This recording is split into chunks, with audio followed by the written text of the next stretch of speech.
vie ne vous dérange pas tant que c'est de votre côté. Tellement habitué à vivre dans votre inégalité. Plus rien ne vous gêne, donc c'est à nous de tout changer. Vous faites que parler, écoutez-nous, on veut pas de votre armée. En bas de chez nous, viens voir dans nos quartiers. C'est cool, c'est nous, mais ça pourrait bander. Si on découle chez vous, vous faites que parler. Écoutez-nous, on veut pas de votre armée. En bas de chez nous, viens voir dans nos quartiers. C'est cool, c'est nous, mais ça pourrait bander. Si on découle chez vous.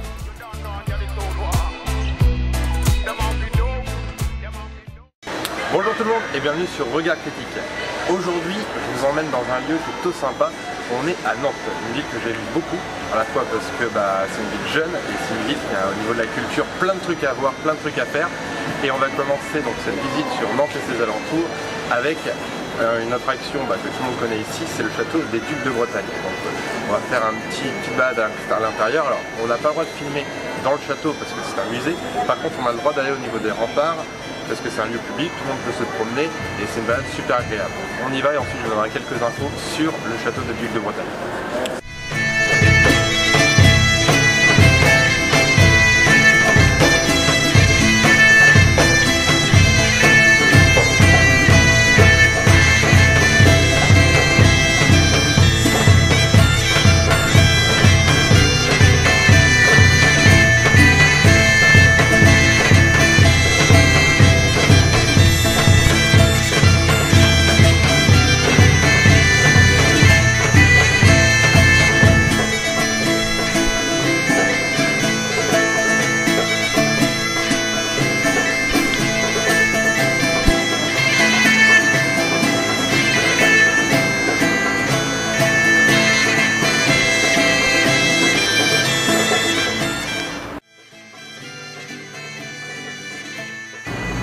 Alors là du coup on est dans le château des Ducs de Bretagne. Donc pour les petites informations, ce qu'il faut savoir c'est que le château des Ducs de Bretagne il a été classé au monument historique à partir de 1840. Quelques petites infos en plus, donc le château en lui, soi-même en fait c'est une base défensive qui a été créée à partir du 15e siècle. Bon, il y a des éléments qui datent aussi un peu du 14e, mais c'est à partir du 15e qu'il est vraiment fini et basé. Donc c'est une base défensive. C'est à partir de François II c'est François II qui fait que ça devient la résidence des Ducs de Bretagne. Et la fille de François II, qui tout le monde connaît, c'est la duchesse Anne de Bretagne, qui a épousé du coup deux rois de France successifs. Et c'est cette union en fait qui a fait que la Bretagne s'est rattachée à la France. Alors on continue notre petite balade, suivez-moi.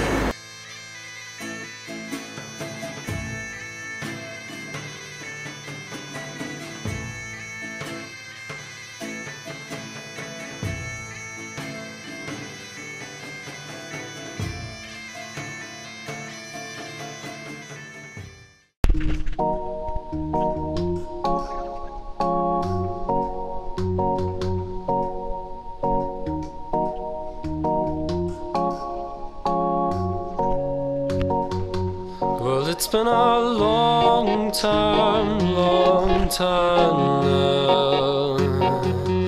since I've seen you smile, and I'll gamble away my friend. Alors mesdames, messieurs, là on est au miroir d'eau à Nantes. Donc le miroir d'eau, c'est simple, c'est un petit bassin, un grand bassin, ça fait quand même 1300 mètres carrés d'eau. Ça a été fait donc par l'architecte Bruno Fortier, donc à peu près 200 cm d'eau, et l'idée c'est que ça reflète donc à la fois le château des Ducs de Bretagne, le tramway, il y a des jeux d'eau avec du brouillard qui apparaît de temps en temps, et donc c'est vraiment dans le centre de Nantes, juste en face du château des Ducs de Bretagne. Si vous voulez venir admirer ça, puis l'été ça fait du bien de pouvoir se rafraîchir un peu. Donc voilà, le miroir d'eau.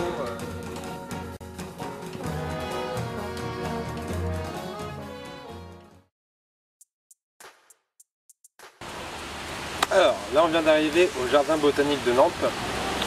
Donc comme vous pouvez voir, le temps n'est plus trop avec nous, il commence un peu à pleuvoir, donc pour cette vidéo on va s'arrêter là. Vous allez voir prochainement il y a une autre vidéo qui va sortir où vous aurez du coup les machines de l'île, on ira sûrement au Nid, qui est en fait un bar qui est dans une espèce de grande tour. C'est 1 € l'ascenseur, donc pour monter on a un point de vue sur tout Nantes. Mais là on va s'arrêter donc avec le jardin botanique. Donc ce qu'il faut savoir sur le jardin botanique, c'est qu'il y a un artiste qui s'appelle Johan Guilherme qui en fait met plusieurs œuvres d'art disséminées dans le jardin pour faire réfléchir à la nature, à ses flux et à comment est-ce que nous on vit avec la nature et comment on peut fonctionner en harmonie avec.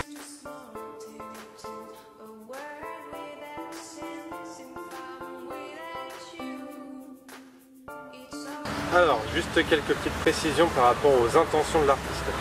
Vous allez voir que tout ce qui est comme œuvre d'art dans le parc, en fait, plutôt que de faire comprendre d'être en accord avec la nature, en fait, c'est vraiment des œuvres qui sont faites exprès pour polluer en fait l'espace. En plus, c'est des trucs qui sont assez gros, assez imposants, et c'est fait exprès donc pour polluer l'espace, pour bien comprendre comment nous on fonctionne avec la nature, et c'est cette réflexion-là vraiment que l'artiste avait envie de mettre en avant.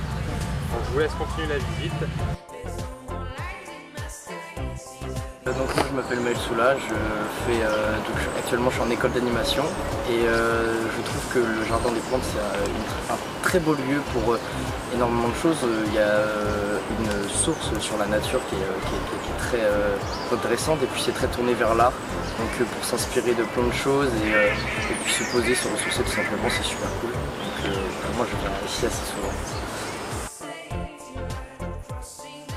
Alors du coup, là on est vraiment dans la partie du jardin botanique, c'est là où il y a énormément d'espèces de plantes. Donc là il y a un petit parc avec tous les noms, pour ceux qui sont intéressés. On est intéressé par les plantes, mais je veux dire on va pas vous dire tout le nom des plantes ici. Il y a une grande serre qui est derrière. Donc en fait de base les jardins botaniques c'était pour les apothicaires. Donc en gros, les apothicaires pour avoir leurs différentes plantes, c'est la ville de Nantes leur proposait un terrain où ils pouvaient cultiver leurs plantes et comme ça ils pouvaient avoir du coup la matière première pour créer des potions, pour faire des potions, des médicaments, des antidotes, etc. Donc voilà pour les petites informations. On va s'arrêter là pour cette vidéo, on espère que ça vous a plu.